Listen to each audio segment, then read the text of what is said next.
93,3 FM Thompson News Radio. Sahabat Thompson, apa kabar pada siang hari ini? Kita berada pukul 3 tepat waktu Indonesia Tengah. Matahari bersinar sangat terik pada siang ini di kawasan Kuta dan sekitarnya. Sahabat Thompson, hari ini adalah hari Rabu di mana kita akan bertemu kembali dalam ruang talkshow psikologi bersama Ira Putriani Juwita, sarjana psikologi dan psikolog. Dan pada sore hari ini, seperti yang sudah kita cantumkan dalam promosi kita di Instagram maupun di Facebook, bahwa kita akan membahas tentang keterampilan manajemen konflik dalam rumah tangga. Selamat siang Bunda Ira. Selamat siang Bapak. Ya, kita hari ini akan mencoba membahas tentang keterampilan manajemen konflik ya dalam sebuah rumah tangga. Kita tahu bahwa dalam kehidupan berumah tangga biasanya pasangan suami istri semuanya pasti akan pernah mengalami konflik. Betul. Karena kita punya latar belakang yang berbeda antara suami dan istri, punya masa lalu yang berbeda gitu, punya pola asuh yang berbeda gitu. Jadi banyak sekali sebenarnya hal-hal yang sering terjadi, perbedaan pendapat yang kemudian menimbulkan konflik. Beberapa di antaranya berjalan dengan aman, tidak sampai ke tahap perceraian misalnya gitu, tetapi beberapa tidak cukup berhasil untuk menanganinya sehingga akhirnya terjadi perceraian yang dampaknya tentu saja kemana-mana gitu kan gitu. Tetapi sebenarnya yang kita mau bahas dulu di awal, jadi apa sih pentingnya memiliki keterampilan manajemen konflik yang baik dalam sebuah rumah tangga? Kalau namanya keterampilan adalah kemampuan mengerjakan sesuatu dengan lebih baik gitu ya. Mengerjakan sesuatu itu apapun itu gitu, keterampilan. Nah, kalau berhubungan dengan manajemen konflik, tentunya kalau terjadi konflik itu kita bisa mengatasi, mampu mempunyai pikiran yang normal untuk bisa menyikapi konflik yang terjadi gitu. Jadi kemampuan kita berpikir positif untuk bisa menangani atau menghadapi, menyikapi konflik yang sedang terjadi. Oke. Kita tahu bahwa dalam konflik itu sebenarnya sering kali dimulai dari hal-hal yang kecil, terus ditahan, akhirnya meledak gitu dalam suatu kondisi yang kemudian rasanya udah parah banget gitu. Jadi sebenarnya apakah memang kita perlu tahu untuk mengidentifikasi tanda-tanda awal konflik dalam hubungan, dan ini kenapa kita sebenarnya memang penting untuk mulai menangani hal-hal yang kecil ini dari dia masih belum terlalu berbahaya gitu. Jadi sebenarnya menurut penelitian dilakukan oleh orang luar gitu ya, dia meneliti selama 50 tahun, itu sebenarnya kebanyakan 80% yang terjadi perceraian itu bukan karena orang ketiga atau karena pelakor, tapi justru karena tidak adanya penghargaan terhadap pasangan, adanya penghinaan terhadap pasangan yang seperti itu, menurunkan martabatnya, menurunkan harga dirinya, penghinaan, makian, itu yang menjadi penyebab utama sebenarnya banyak perceraian di semua negara kan. Namanya orang berumah tangga bukan hanya di Indonesia, dia melakukan penelitian itu di seluruh dunia, dan selama 50 tahun hasilnya ternyata bukan orang ketiga, tapi bagaimana caranya kita menghadapi pasangan itu dengan penuh respect, itu sudah tidak ada lagi. Ya, ini menarik sekali ya gitu sahabat Thompson.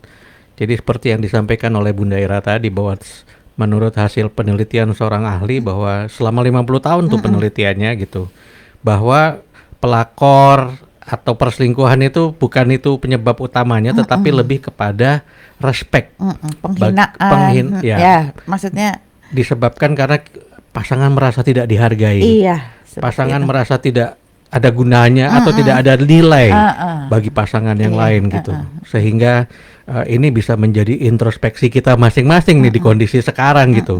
Kalau kita tadi saya bertanya tentang gimana sih caranya kita mengidentifikasi awal gitu, tanda-tanda hubungan. Jadi sekarang sahabat Thompson mulailah bertanya atau merefleksikan diri kepada hubungan yang sedang berjalan. Apakah kita sudah respect sama pasangan kita gitu kira-kira Bunda? Betul. Jadi kalau kita menginginkan profesionalitas di semua bidang, tentunya kalau kita menjalin hubungan yang jangka panjang kan kita Iya. pengennya kalau kita sudah bersaksi di depan Tuhan, kita akan menjadi pasangan hidup yang kalau bisa dipisahkan oleh maut gitu kan, Iya. itu kan kita sudah berjanji gitu. Nah itu komitmen kita harus kita laksanakan secara profesional, baik kita sebagai suami, sebagai istri, sebagai ayah, sebagai ibu, Iya. sebagai anak, itu kita harus kerjakan secara profesional, nggak boleh serampangan lagi gitu, nggak boleh asal-asalan lagi.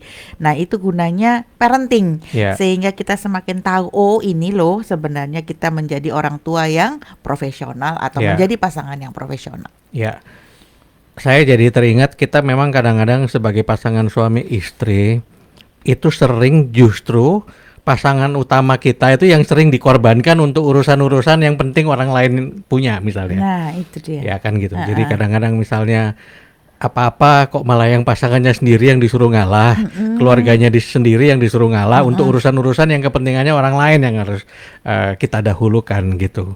Itu salah satu refleksi yang mungkin perlu kita juga pikirkan ya gitu. Iya, Bahwa karena kita sering loh karena kita mengorbankan keluarga, mengorbankan istri atau iya suami. betul sekali, karena ketika kita sudah merasa kita sudah menikah, Mereka orang biasa. bukan, pasangannya itu merupakan kayak hak milik, jadi dia bisa memperlakukan seenaknya. Oke, Ya itu yang ya. sering kita lupa gitu, padahal kan tidak begitu gitu kan, bahwa dia anaknya orang dengan pola asuh yang berbeda, dia juga punya harga diri, dia punya ego sendiri. Seringkali orang dimanapun dia berada, apapun statusnya itu selalu egois, Iya. yang selalu bahwa aku ini bener loh, pokoknya pilihanku itu semua orang harus ikut memilih, orang harus ikut apaku karena yang aku pilih ini masih benar adanya. Nah itu yang harus kita turunkan, egosentrisnya itu harus kita turunkan gitu. Ya, ini menarik. Jadi tadi benang merah yang barusan kita urut ini adalah yang pertama tadi masalah respect ya gitu. Yang kedua adalah bagaimana istilah kita untuk bisa sampai pada titik di mana kita ternyata juga harus profesional dalam membangun sebuah hubungan dengan pasangan, even itu adalah suami ataupun istri sendiri gitu. Karena sikap yang profesional ini membuat sama seperti kita di kantor, kita profesional menghargai orang lain, menghargai kerabat kerja dengan sangat hormat. Apalagi harusnya dibalik ya, kalau sama istri atau suaminya sendiri ya harusnya lebih terhormat lagi gitu ya. Betul. Dan itu yang sering kita abaikan, sering kita lupakan gitu. Nah, tetapi di sini kita juga sering tahu bahwa konflik itu kadang-kadang dibutuhkan dalam sebuah hubungan rumah tangga gitu, terutama untuk bagaimana kita mungkin menyesuaikan diri ya antara suami dan istri gitu. Jadi ada istilahnya orang konflik yang sehat gitu yang membuat kita makin mateng, tetapi ada juga konflik yang merugikan dalam hubungan. Bener nggak ini sudut pandangnya? Jadi kan kalau yang dilihat itu bukan konfliknya, tapi bagaimana cara menyikapinya. Oke. Jadi yang seperti itu ya. Jadi kalau kita masalah itu selalu ada. Nanti kalau misalnya masalah ekonomi beres, nanti masalah kesehatannya. Jadi setiap orang itu pasti ujiannya beda-beda. Ya. Nah, bagaimana sebenarnya bukan masalahnya itu apa, tapi bagaimana pasangan tersebut menyikapi konflik yang terjadi, yang dihadapi, memang mereka hadapin gitu, baik konflik internal maupun konflik eksternal. Jadi kita bisa mulai dari pasangan itu sendiri. Dari pasangan sendiri itu dari karakter, dari kepribadian, dari masalah kesehatan, Yeah. dari masalah seksual. Nanti keluar dari lingkaran pasangan ke anak. Ada masalah pengasuhan atau banyak masalah anak-anak yang sekarang. Nanti agak keluar dari lingkung kecil lagi dengan mertua, dengan ipar, belum nanti sosial bermasyarakat dengan tetangga, dengan lingkungan kantor. Itu ternyata tidak mudah untuk menjalani kehidupan ini kalau dipikir-pikir. Karena tantangannya itu banyak. Nah, Ya. bagaimana pasangan tersebut matang secara kepribadian gitu kan. Jadi jangan diukur dari umur biologis orang itu gitu kan. Banyak anak-anak muda yang sekarang yang tanpa perkenalan mereka langsung menikah, tapi toh bisa berjalan lancar gitu kan, seperti itu. Jadi masalah dimanapun ada tergantung sekarang kematangan kepribadian menyikapi masalah apa yang timbul di perjalanan kehidupan mereka gitu. Ya, jadi ini yang menarik sahabat Thompson juga kita mencatat bahwa kalau kita tadi menyampaikan bahwa topik kita adalah mengenai manajemen konflik, berarti ini yang kita sedang bahas, yaitu sebenarnya bukan konfliknya, tetapi bagaimana kita menyikapi, bagaimana kita memanajemenin ini antara konflik yang terjadi, sehingga butuh pemahaman yang lebih. Dan itu sebabnya tadi Bunda Ira juga menyampaikan bahwa ternyata kematangan kepribadian ini menjadi penting untuk kita tumbuhkan ya gitu. Karena sering juga banyak kasus sering ya nih kita ini suaminya ini kayak anak-anak nih gitu, atau istrinya nih masih kayak remaja nih gitu-gitu. Itu salah satu bentuk contoh dari tuntutan kematangan kepribadian dalam yang perlu untuk terus ditingkatkan supaya kita terjadi komunikasi ataupun menangani konflik ini dengan lebih mudah gitu ya Bunda. Betul sekali, dan yang penting itu adalah kita memilih lingkungan. Kalau kita pilih lingkungan yang terus seperti itu, lingkungan yang selalu mencela, selalu menghina, ya tentunya kita keikutan gitu ya. Pola pikir itu kan juga terbentuk dari lingkungan sekitar gitu. Kita kalau dulu saya selalu bilang anak-anak itu seperti spons. Ternyata memang manusia sampai seberapa pun itu dia juga akan terpengaruh dengan lingkungan yang ada gitu. Karena kita memilih teman itu tentunya yang sefrekuensi, ya kan, yang mirip-mirip lah gitu, sehingga kita bisa cocok bergaul dalam komunitas itu. Nah itu tadi kalau misalnya kita harus bisa lihat ini komunitas jelek, waduh apakah aku juga jelek nih jadinya gitu. Nah apa nih ya solusinya? Ya tentunya kalau kita keluar dari pertemanan nggak enak ya. Tapi sedikit demi sedikit kita harus mengurangi pertemuan sehingga pola pikir kita tidak sampai terkontaminasi dengan pikiran-pikiran yang negatif seperti itu. Ya, jadi apa ini istilahnya kita dulu pernah membahas toksik ya. Ya teman-teman atau lingkungan yang toksiknya banyak itu sebaiknya dihindari. Termasuk salah satunya tuh kita sering nonton sinetron dengan pola-pola interaksi dalam rumah tangga ya, drama-drama yang dimunculkan yang kadang-kadang berlebihan gitu kan. Nah itu kan kalau itu sering ditonton, padahal itu ratingnya selalu tinggi di TV, itu kan mengerikan sekali gitu kan. Itu bisa mengubah pola pikir kita. Kadang-kadang itu yang tidak disadari ya. Jadi pasangan suami istri itu kita harus selalu melihat di mana pasangannya itu bergaul dengan komunitas apa. Jadi kalau bisa kita tuh harus frekuensi terus sehingga kita nyambung. Kelihatannya suami istri tapi yang suaminya ke sana, yang istrinya ke sini jadinya nggak sama. Kok istriku berubah? Nah itu dinamikanya dalam berkeluarga. Dulu waktu aku nikah dengan dia nggak seperti itu gitu. Ternyata itu tadi bahwa manusia bisa berubah. Dari mana ya? Dari lingkungannya.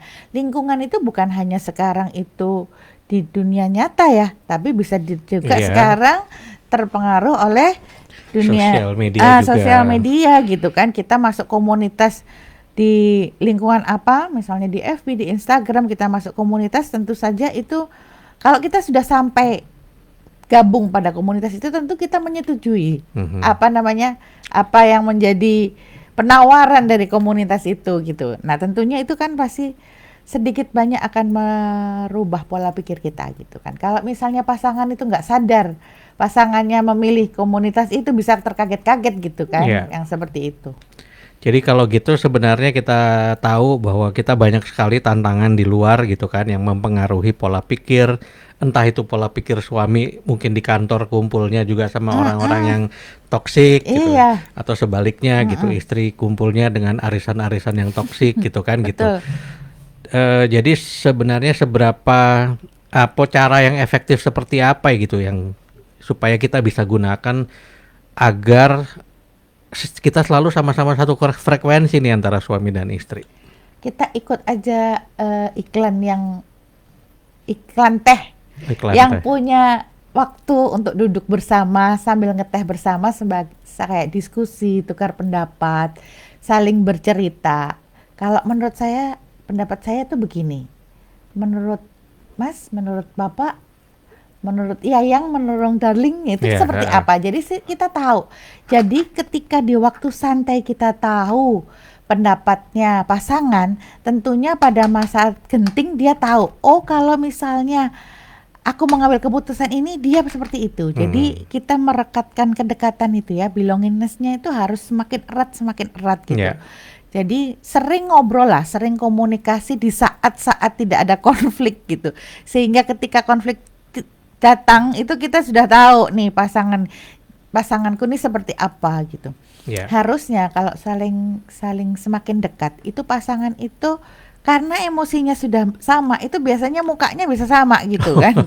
Bisa mirip gitu. Itu ya, karena memang satu frekuensi, satu emosi sehingga ketika satunya pasangannya disakiti tentunya yang pasangan lainnya juga merasakan. Itu saking telepatinya itu nyambung gitu. ya.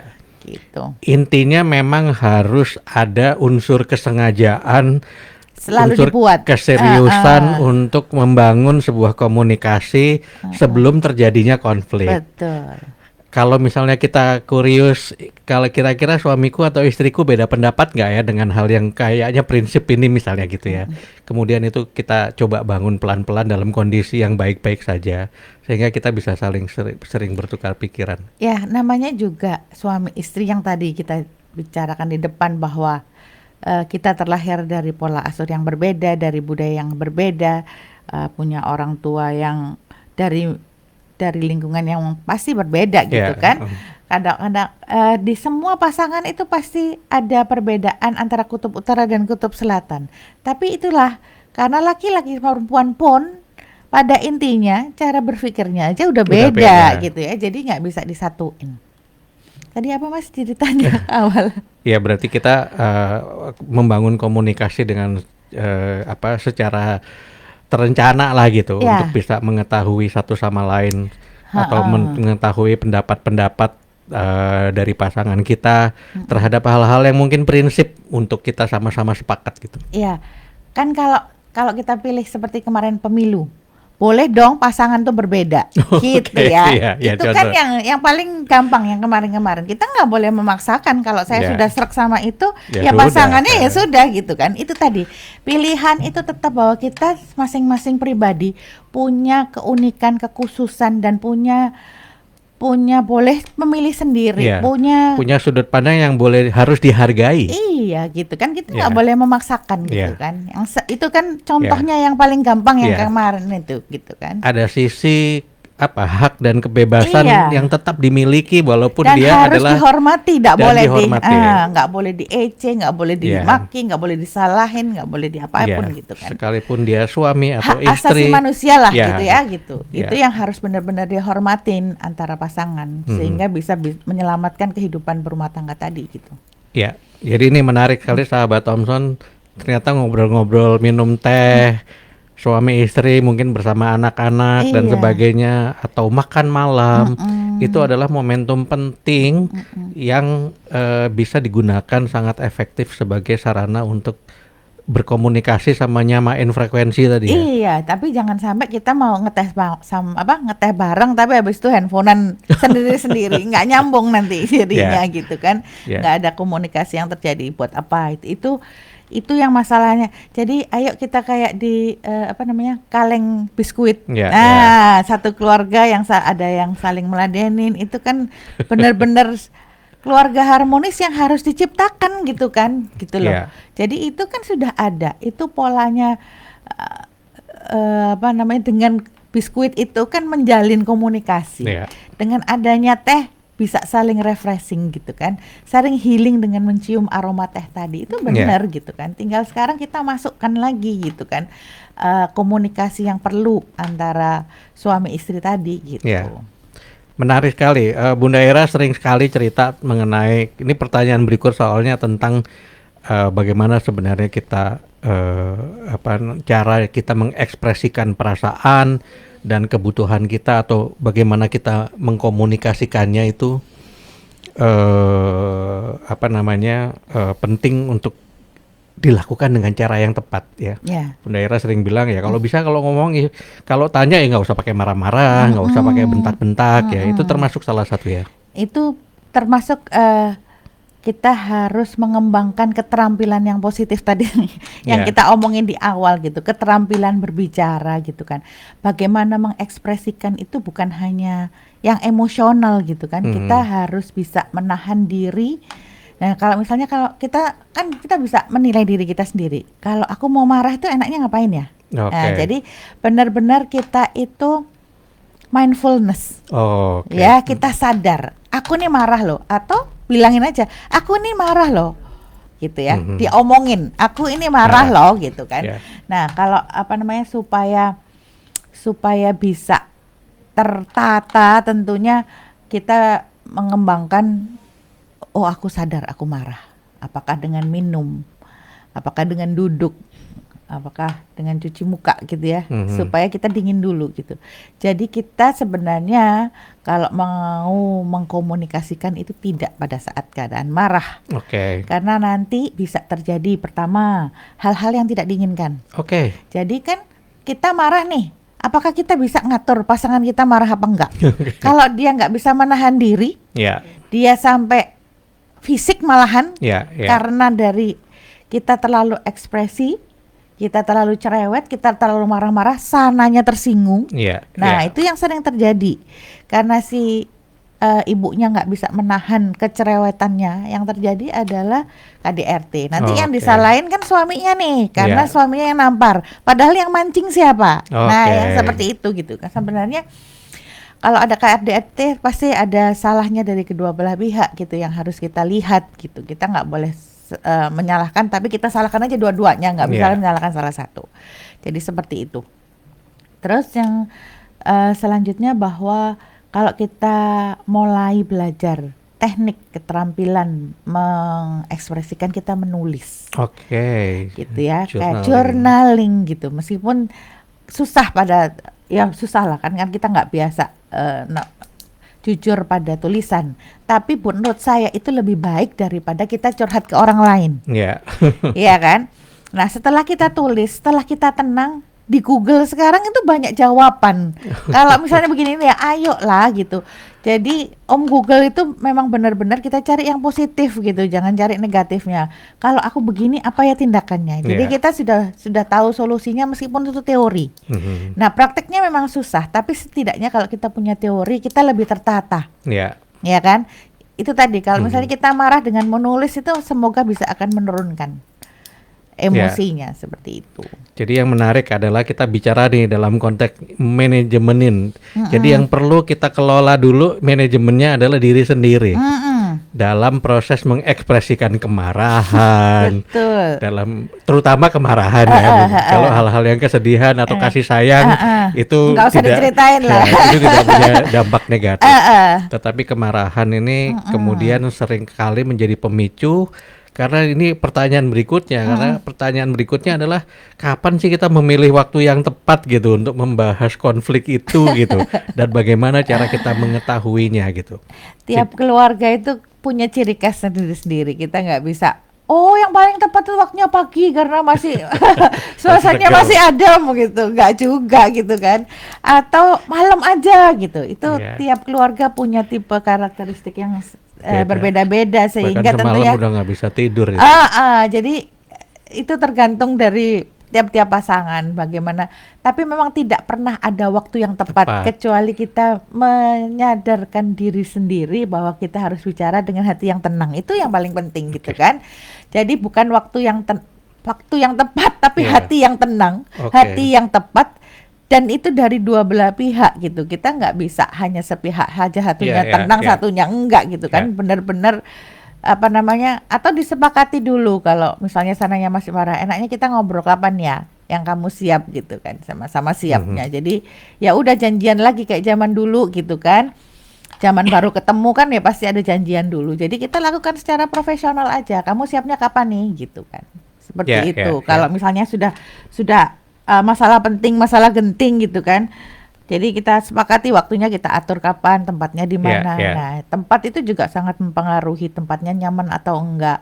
Kalau kita mau ngomongin di luar rumah, apakah ada orang mendengarkan? ya, Kalau di dalam rumah, apakah anak-anak siap mendengarkannya? ya. Jadi memang itu tergantung dari keluarganya masing-masing. Butuh teknik.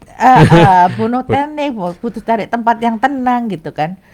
Kalau mau di tempat tidur nanti satunya nangis, wah jadi nggak bisa tidur gitu kan. Ya, Jadi memang memang perlu waktu kita sepakat gimana nih ya. enaknya. Nah itu kan memang kadang-kadang dibutuhkan profesional, dicarikan tempat yang nyaman memang Ya, di ruang konsultasi itu sehingga apa namanya tidak ada yang mendengarkan ya. gitu kan, karena kita juga sudah ada sumpah profesi gitu kan, dan keduanya bisa langsung mengeluarkan pendapatnya. Biasanya kalau ada orang lain itu kan lebih tertata Ya, ya. ya. Kalau misalnya dua orang ini sudah merasa suami istri itu kan biasanya kan kamu sudah tahu aku nih cerewet, nggak ada Ya. selesainya gitu kan, nggak tertata. Tapi kalau kita ada orang lain sebagai penengah tentunya lebih lebih sopan gitu. Mhm. Kalau dulu memang dibutuhkan ada paman, ada orang tua yang dianggap yang dituakan dalam Ya. keluarga gitu.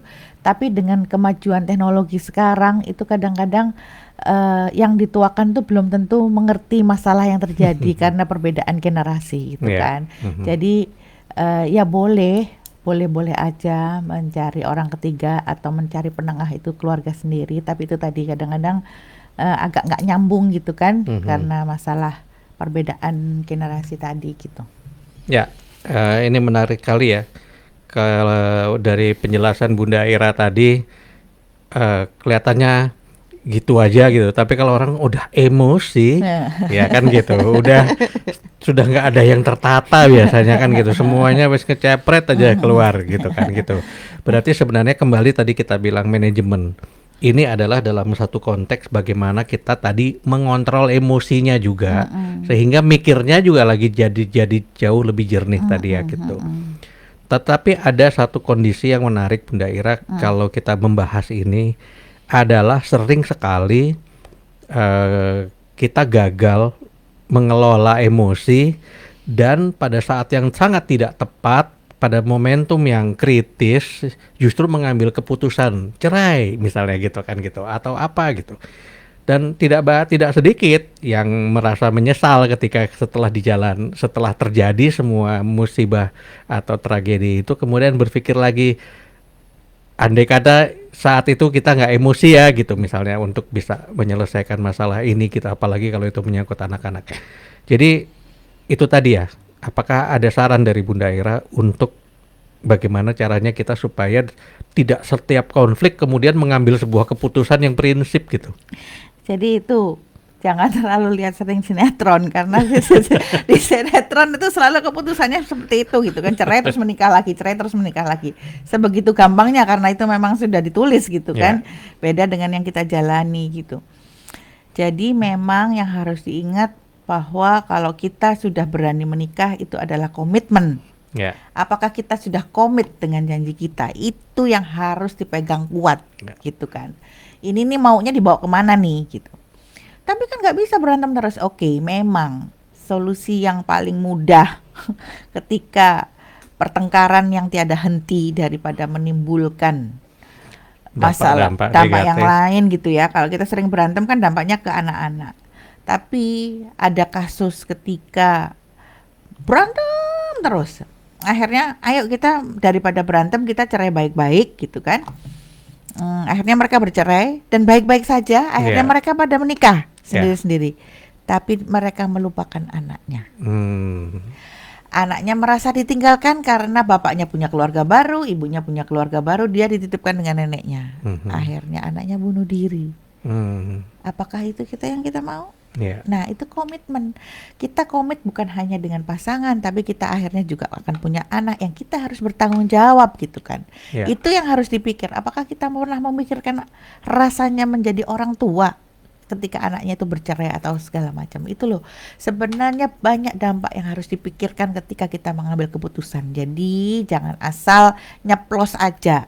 Jadi kalau marah ya ayo mulai sekarang kita marah yang tertata gitu loh. Jadi kita bukan hanya melampiaskan perasaan, di mana-mana orang pasti marah gitu. Makanya kita lihat dulu masalahnya ini apa sih, konfliknya ini apa sih gitu kan. Bisa nggak sih diselesaikan dengan kata-kata yang baik? Bisa nggak kita secara profesional sebagai suami, sebagai ayah Ya. gitu kan, ya seperti itu. Ya, menarik sekali. Secara profesional menjalankan profesi sebagai ayah, sebagai suami, kemudian sebagai istri, sebagai ibu, gitu kan gitu. Sehingga itu tadi gitu, memiliki manajemen yang tertata dalam mempertimbangkan bahwa ketika dampak-dampak ini korbannya siapa aja gitu. Banyak dampaknya itu Ya. pasti gitu kan, terutama ya anak-anak. keluarga yang terdekat gitu Ya. kan, orang tua kita, anak-anak kita, Ya. adik kakak kita gitu, itu kan pasti dampaknya pasti ke sana gitu. Ya. Termasuk mungkin memang keputusan yang tepat justru mungkin yang kita lihat secara dari luar yang terburuk jatuhannya gitu, tetapi paling tidak itu ada proses yang profesional tadi gitu ya, mempertimbangkannya bukan hanya sekedar emosinya Bukan hanya doang. jangka pendek dan jangka panjangnya Ya. gitu kan. Kalau misalnya apalagi kalau mereka nggak punya anak masih mungkin masih bisa gitu ya, tapi ketika sudah punya anak, gimana sih rasanya menjadi anak yang ditinggal sama bapak ibunya gitu, Ya. punya keluarga sendiri, bahagia sendiri, terus dia merasa ditinggalkan, dia lonely gitu kan, kasihan banget gitu kan. Ya. Seperti itu. Jadi ini ada yang bertanya gimana cara menangani konflik ketika istilahnya emosi sedang memuncak dan eskalasinya sangat tidak terkendali gitu, menjadi semakin panas dan menjurus ke KDRT tadi ya. Atau ada latihannya? Ya kalau yang kayak gitu kan kita sudah tahu bahwa kita itu pemarah. Nah kalau pemarah itu ya tentunya kalau dari segi pola makan dikurangi daging-dagingnya, Oke. dari pola hidup kita harus sering-sering puasa. Jadi itu pengendalian emosi gitu kan. Apa namanya, sering yoga, sering Ya, meditasi, sering meditasi. relaksasi yang seperti itu kan gitu. Sering sholat ya tentunya gitu kan. Nah kan sholat itu mencegah perbuatan keji dan munkar gitu kan. Jangan asal cuman sholat-sholat doang tapi tidak mengerti esensinya gitu. Jadi seperti itu. Jadi itu caranya melatih diri supaya kita bisa mengontrol emosi gitu kan. Jadi tidak terpancing. Ketika kita sudah sadar, aku pasti marah nih. Apa yang harus aku lakukan? Paling diam. Ya kalau bisa ya menutup mata gitu kan. Ya. Sambil memikirkan nih apa ini yang harus aku lakukan gitu. Apa kata-kata apa? Ya paling bisa diomongin, aku nih lagi marah loh. Nah, supaya pasangannya tahu nih bahwa kita ini sedang mengerem. Iya. Nah, jadi tentunya kalau kita sudah terbiasa ya, yang jadi pasangannya tahu kalau sini sudah direm, jangan dipancing-pancing. Oke. Ya, jadi kan kayak gitu ya, keterampilan yang seperti itu. Kalau yang satunya marah, ya yang satunya tahu diri lah. jadi kalau yang istilah orang Jawa, yang waras yang ngalah gitu Yang kan. waras yang ngalah. Jadi saling lah. Kadang-kadang kan kita juga bisa lost gitu ya. Rem itu bisa blong. Nah, bagaimana yang menjadi pasangannya itu bisa menjaga dirinya agar jangan sampai terpancing emosi, bisa mengendalikan diri, bisa menenangkan situasi sama keadaan. Itu kan yang diperlukan di suami istri itu, tektokan tadi. Ketika satunya marah ya satunya diem dulu. Nanti kalau sudah agak tenang ya baru dibicarakan kenapa sih kok bisa terjadi seperti ini gitu. Ya. Tapi itu kan, tapi tentunya itu bukan masalah gampang karena itu proses gitu kan, seperti itu. Ya. Yang menarik ini adalah pertanyaan tadi, adakah latihan tertentu yang dapat membantu pasangan dalam mengembangkan keterampilan manajemen konflik? Tapi kalau sebelum dijawab oleh Bunda, saya berpikir ya itu tadi ya, waktu sebenarnya latihan itu nggak sekarang terus untuk ngadepin minggu depan atau bulan depan gitu, tetapi adalah ini sebuah proses jangka panjang, kematangan kepribadian tadi harus terus tumbuh ya. Ya, itu kan kadang-kadang dibutuhkan profesional. Di praktek konseling apabila terjadi seperti itu gitu kan. Jadi kita akan tanya, ketika misalnya sang suami begini, harusnya istri melakukan apa? Jadi itu perlu ditanyakan sehingga bisa tahu, terkomunikasi. Kadang-kadang kan kita sama antara suami istri mau nanya kok sungkan, kok nanti dia tambah marah. Nah, itu pentingnya profesional menjadi penengah. Kalau misalnya suami mau marah, sebenarnya apa sih yang diinginkan? Jadi yang ditanya suaminya. Kalau misalnya suami marah, kamu mau istrimu apa? Diem aja, memperhatikan. Kadang-kadang kalau ditambah dijawab itu tambah marah lagi. Kalau diem, kamu ini kok diem aja. Jadi kan istrinya bingung. Aku nih sebenarnya posisinya aku nih harus ngomong atau aku harus diem aja, gitu kan. Jadi ekspresi apa yang diinginkan sebenarnya kalau suaminya marah itu yang perlu apa namanya ditulis lah ya, atau disampaikan sehingga kita komit ketika aku marah, aku tuh maunya kamu begini loh. Gitu. Seperti itu gitu kan, itu perlu dikomunikasikan, perlu pihak ketiga untuk moderatorin sehingga konflik tidak berlanjut gitu. Iya, ini menarik karena memang banyak sekali kita itu sering keputusannya tersesat karena kita konsultasinya sama orang-orang yang pro kita. Atau pengompor juga. Jadi kompor meleduk, malah semakin negatif arahnya. Justru bukan mempertemukan, justru semakin membuat jarak yang semakin besar. Itu sebabnya belakangan ini kita sudah mulai terbiasa. Memang ada semacam misalnya konsultan perkawinan. Jadi, karena memang ada yang namanya terapi pernikahan. Family Bisa therapy. Dijelasin tuh Bunda? Ya itu tadi, kalau misalnya yang satu marah, satunya harus melakukan apa sehingga tidak menimbulkan efek negatif yang berlanjut seperti itu, dan itu perlu di role play. Ya itu seperti itu loh, gitu. Kayak kita bikin sinetron, kita bikin sinetron dengan caranya sendiri gitu kan, nggak pakai sutradara gitu, karena sutradaranya mereka berdua sendiri gitu. Mungkin agak aneh, tapi kalau itu kita mampu melakukannya tuh sangat mengubah mindset kita ya. Sangat. Jadi kalau misalnya istrinya lagi down banget, suami ini harus apa? Harus meluk, harus diam aja, mendengarkan si istri cerita. Nah itu yang harus dikomunikasikan. Kalau nggak gitu nggak tahu sebenarnya gitu kan. Ketika kita sedang emosional, sebenarnya pasangannya tuh harus ngapain? Diam aja, bertindak. Kalau takutnya kalau sesuai sinetron kan, kalau misalnya perempuannya nangis dipeluk, apa peluk kamu, tambah parah lagi gitu kan, jadi nggak nyambung gitu loh. Jadi saat emosional tuh harus jelas gitu sebenarnya apa yang dimaui sebenarnya. Jadi ketika emosi itu muncul, sebenarnya apa yang diharapkan, perilaku apa yang diharapkan dari pasangannya itu harus ada gitu. Itu namanya role playing tadi gitu.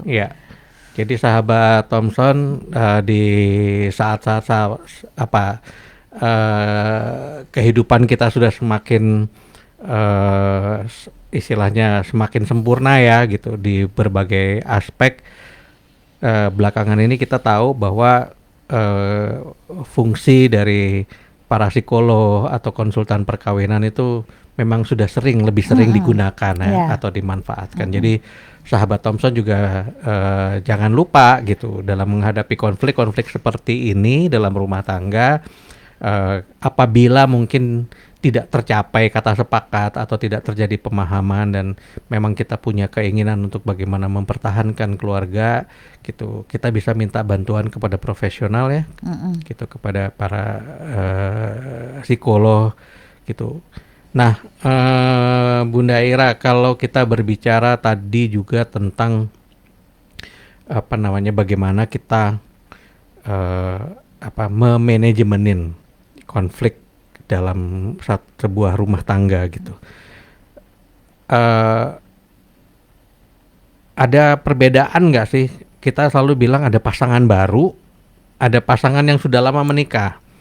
Tetapi sering kita lihat juga bahwa banyak pasangan-pasangan yang sudah matang kita lihat gitu, ternyata berakhirnya juga di perceraian gitu. Jadi apa yang sebenarnya kita mesti pahami tentang konflik antara pasangan yang baru dan baru menikah, dan juga konflik yang terjadi pada pasangan yang sudah lama sekali menikah? Jadi yang paling utama itu kalau pada pasangan muda adalah kan memang sesuai usianya, masih remaja. Tapi dengan perjalanan waktu itu kan harusnya ada kematangan. Tapi ya itu tadi tergantung lingkungannya tadi, apakah lingkungannya itu membuat proses berpikirnya menjadi semakin dewasa atau tetap menjadi kanak-kanak gitu kan. Kalau yang grup hura-hura gitu kan banyak kekanak-kanakannya yang terselubung oleh komunitas itu gitu kan. Jadi dengan perjalanan waktu tentunya yang diharapkan adalah kematangan kepribadian gitu.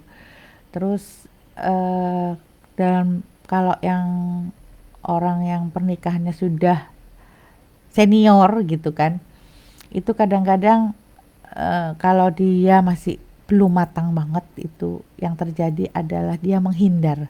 Daripada terjadi konflik dia menghindar. Nah kan itu nggak ada komunikasi kan. Ya.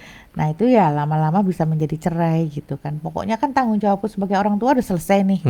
Jadi ketika anak-anaknya sudah nikah semua, mereka bercerai. Karena itu tadi, daripada aku ngobrol, aku komunikasi tapi berantem, mending aku menghindar.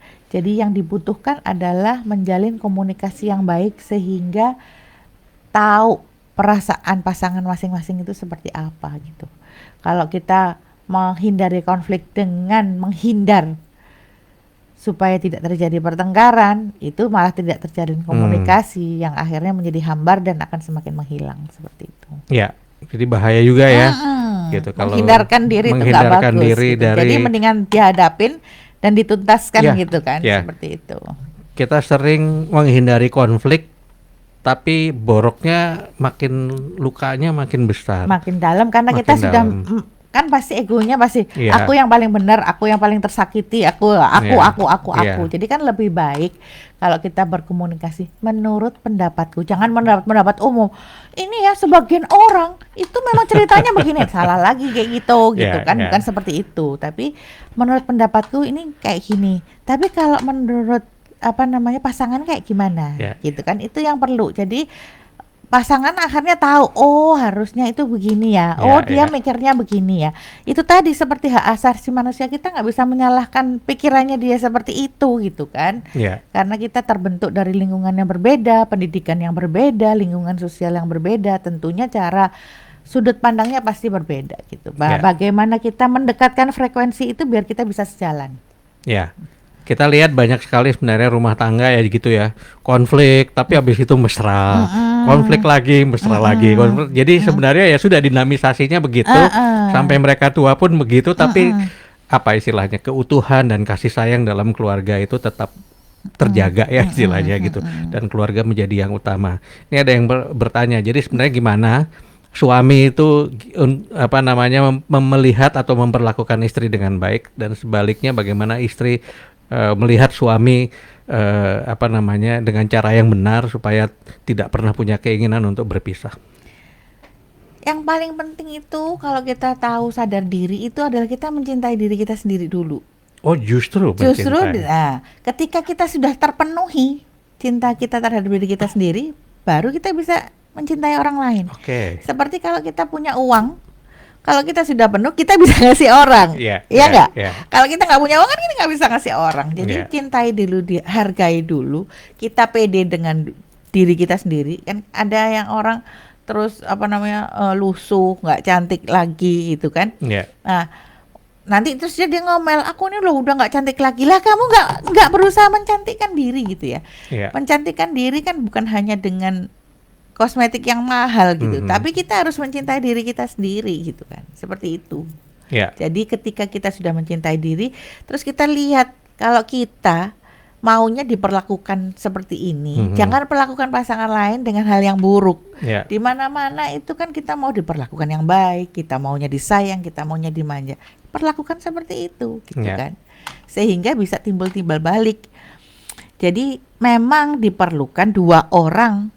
Kalau yang satunya enggak loh. Kalau ada yang nanya kan, kalau misalnya pasangannya enggak malu, rumah tangga itu atas dasar dua orang. Iya. Kalau cuma satu timpang aja gitu kan. Lah gimana menyadarkan pasangannya itu supaya tetap harmonis gitu. Nah, ya kan? Nah, itu yang memang menjadi PR, bagaimana pasangannya itu bisa pelan-pelan menuju arah yang keluarga yang harmonis itu tadi. Iya. Bunda Ira, kita berbicara soal tadi itu keseimbangan. Kadang-kadang ada either itu istrinya sangat tergantung sama suaminya gitu, atau suaminya sangat tergantung sama istrinya sehingga pilarnya cuma jadi satu gitu kan. Tetapi ada yang mengatakan bahwa seharusnya dalam keluarga tuh supaya seimbang itu ada dua pilar yang sama-sama kuat tapi saling mengikat gitu kan gitu. Itu gimana tuh? Ya, itu tadi. Kalau misalnya salah satu nempel di yang lain, berarti dia tidak punya kekuatan gitu ya. Oke. Itu ada bagusnya, ada enggaknya. Karena satunya pasti mengalah kan, Ya, ya itu bisa terjadi. Tapi ketika satunya tidak ada, satunya pergi, bisa meninggal atau bisa meninggalkan. Kan kadang-kadang dipikir suaminya setia padahal enggak gitu kan, ternyata. atau istrinya dipikirnya istrinya setia, nggak taunya enggak. Ya, Itu lukanya sangat dalam ya. kalau ditinggal gitu kan. Jadi memang yang baik itu yang sedang-sedang saja. Seperti kata Ya. lagu. Jadi banyak peribahasa bilang jangan 100% itu tadi ya gitu. Iya. Karena kita butuh space untuk adaptasi, Butuh menyesuaikan. space untuk menjadi diri kita sendiri. Oke, butuh space Jadi untuk nyari. diri sendiri, punya me time sendiri, punya kesukaan sendiri. Tentunya meskipun ada kegemaran yang sama antara suami istri, tapi juga pasti ada kegemaran diri sendiri lagi Ya, gitu kan. Ya, jadi itu aja yang dikembangin, jangan sampai tertindas gitu. Kadang-kadang yang seperti Bapak tadi katakan, yang satunya menempel sama satu lain, pasti mengalah ya, karena dia ya. pasti mengorbankan dirinya Iya. untuk menjadi apa yang dimaui pasangannya, Iya. seperti itu. Di bagian akhir nih, karena kita nggak sadar udah cukup lama ngobrol, kita membahas manajemen konflik ini dalam konteks rumah tangga. Tetapi sebenarnya saya juga melihat bahwa sebenarnya konflik ini sangat perlu untuk diantisipasi bahkan masih pacaran ya. Sebelum kita mengambil keputusan untuk bersama dalam keluarga. Terutama pada saat perbedaan-perbedaan yang kita miliki sebenarnya satu sama lain itu perbedaan yang sangat bisa jadi sangat prinsip di masa yang mendatang gitu, entah itu tentang keyakinan, entah itu tentang nilai hidup atau apa gitu. Jadi gitu nggak Bunda Ira? Jadi kita itu kan dinamis. Ya, Kita hidup itu bergaul bukan hanya pada satu orang aja, gitu ya. Seperti yang saya katakan tadi, bahwa dengan perjalanan waktu itu kita punya teman yang silih berganti gitu. Kita akan terus berjalan yang sefrekuensi dengan kita gitu. Apakah yang sefrekuensi dengan kita itu juga satu frekuensi dengan suami, itu yang penting gitu kan, gitu kan. Nah, ketika itu tidak satu frekuensi, apa nih jalan keluarnya? Apa nih solusinya? Apalah jalan tengahnya gitu. Sehingga kita jangan sampai misalnya suami tiba-tiba, kan suami senangnya belajar, sekolah terus sampai profesor, tapi ya. istrinya masih TK. Ya kan itu nggak Ya, satu maksud sederajat istrinya ya. lulusan nggak ngikutin perkembangan dari Iya, itu mah ya, keilmuan bukan hanya kelas ilmu. keilmuan. Atau kalau di ABRI suaminya udah jenderal, istrinya masih di Ya. bawah prajurit. Jadi apapun itu berusaha disetarakan gitu loh ya. Meskipun tidak ikut sekolah, tapi wawasannya sama gitu kan. Kan memang ada kewajiban seorang laki-laki untuk mendidik istrinya gitu. Dalam tanda kutip, bahwa bukan mendidik yang kamu harus belajar begini, enggak, tapi menyelaraskan frekuensinya seperti itu gitu kan. Misalnya kalau sama-sama profesor sering-sering ngomong apa yang menjadi topik pembicaraan, Iya. sehingga istrinya ini juga ngangkat lah ya sedikit-sedikit. Dan itu bisa menjadi sumber konflik apabila tidak seimbang tadi gitu kan. Itu bisa menjadi alasan untuk menjadi konflik dan menjadi alasan untuk perceraian gitu. Oke, menarik sekali. Sebenarnya masih banyak yang ingin saya tanyakan atau kita bahas. Mungkin itu bisa kita simpan untuk ngobrol-ngobrol kita di kesempatan yang akan datang. Bunda Ira, closing statement tentang topik yang kita bahas pada sore hari ini, yaitu keterampilan manajemen konflik dalam rumah tangga. Manajemen konflik tentunya berkaitan dengan emosi. Bagaimana kita bisa sadar diri, kita bisa mengontrol emosi, kita memantaskan perilaku kita terhadap pasangan gitu. Kalau kita nggak mau diperlakukan gini, ya jangan diperlakukan. Kalau kita mau menginginkan ini, ya perlakukan pasanganmu seperti itu gitu Yeah. ya. Yang penting juga kita juga harus lebih matang kepribadian, nggak kekanak-kanakan. Ya, Ngomong nggak asal ngomong gitu ya. Kita punya rem yang pakem yang harus kita injak di saat yang genting gitu Ya. kan, yang seperti itu. baik sahabat Thompson, semoga apa yang kita obrolkan pada sore hari ini menambah wawasan kita semua. Jadi kalau kita membahas tentang keterampilan manajemen konflik dalam rumah tangga. Mungkin kalimat sederhana yang bisa kita ingat itu adalah respect. Mari kita hargai pasangan kita seperti seorang raja kalau dia seorang suami, seperti seorang ratu kalau dia adalah seorang istri, ya, dan kita memperlakukan anak-anak kita juga dengan penuh cinta kasih, tidak hanya untuk sekarang ya, tetapi untuk masa yang akan datang. Karena cita-citanya nanti di akhirat bertemu kembali dalam satu keluarga. Itu cita-cita yang paling penting. Oke, sahabat Thompson, saya Patrick Jonathan. Kita akan berjumpa lagi di kesempatan yang akan datang.